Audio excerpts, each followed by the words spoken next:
प्रिय भक्तों, बात करेंगे शीतला अष्टमी की कब की है, जिसे हम बसौड़ा भी बोलते हैं। आखिरकार इसे बसौड़ा क्यों बोला जाता है, उसकी कथा भी आपको सुनाएंगे। उससे पहले जान लेते हैं इसका शुभ मुहूर्त और तिथि आखिरकार कब मनाई जा रही है। तो पंचांग के अनुसार शीतला अष्टमी का व्रत इस साल 11 मार्च को 2026 में रखा जाएगा।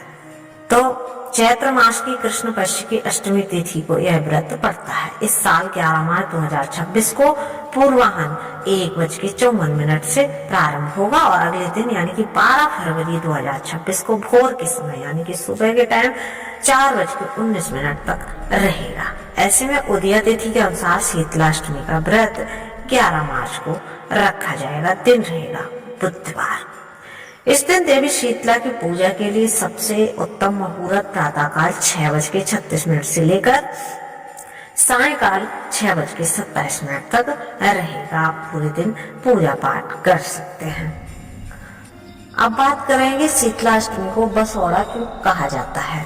तो शीतला माता की पूजा से जुड़े जिस व्रत को बसौड़ा कहते हैं, उसका अर्थ बासी या फिर जो बसियौरा होता है। इस व्रत वाले दिन शीतला देवी को बासी खाने का भोग लगाया जाता है। इस परंपरा के पीछे धार्मिक मान्यता है कि एक बार एक गांव के लोगों में इस व्रत को करते हुए शीतला माता को गर्मा गर्म खाने का भोग लगाया, जिन्हें खाते ही माँ का मुंह जल गया।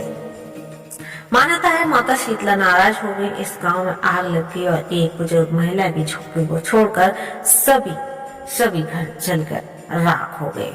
तब ग्रामीण उस झोपड़ी में गए और उस बुजुर्ग महिला से पूछा कि आखिर उसकी झोपड़ी में आग क्यों नहीं लगी। तो उसने बताया कि उनके पास माता की भोग लगाने के लिए ताजा खाना नहीं था, इसलिए उन्होंने माता को बासी भोजन का ही भोग लगाया था। जिससे प्रसन्न होकर माता ने उस पर अपना आशीर्वाद बरसाया। मानता है कि तभी से शीतला माता को बासी भोजन का भोग लगाने की परंपरा चली आ रही है। आपके यहाँ कैसे मनाते हैं शीतला अष्टमी का यह व्रत या शीतला माता का। शीतला माता को समर्पित बसौड़ा पूजा को करने के लिए सबसे पहले आप सूर्योदय में उठ जाएं और स्नान ध्यान करने के बाद इस व्रत को विधि विधान से करने का संकल्प करें। इस व्रत में देवी शीतला की भोग सामग्री एक दिन पूर्व ही बना लेनी चाहिए। शीतला माता के इस व्रत में माता को भोग लगाने के लिए दाल, भात, मालपुआ, मिठाई, फल आदि अर्पित किए जाते हैं। देवी शीतला की कृपा पाने के लिए साधक की पूजा में इस व्रत की कथा और शीतला स्रोत का पाठ अवश्य करना चाहिए। पूजा के अंत में आरती करने के बाद साधक को भूल चूक के लिए क्षमा प्रार्थना करते हुए सुख समृद्धि का आशीर्वाद लेना चाहिए।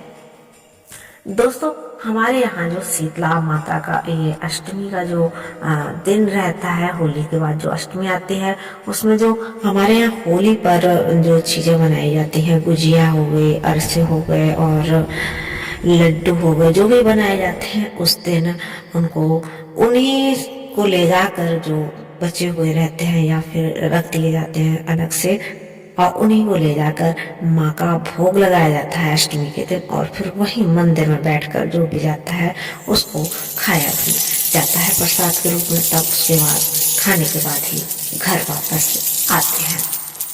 आपके यहाँ कैसा होता है, आप अवश्य बताएं कमेंट करके।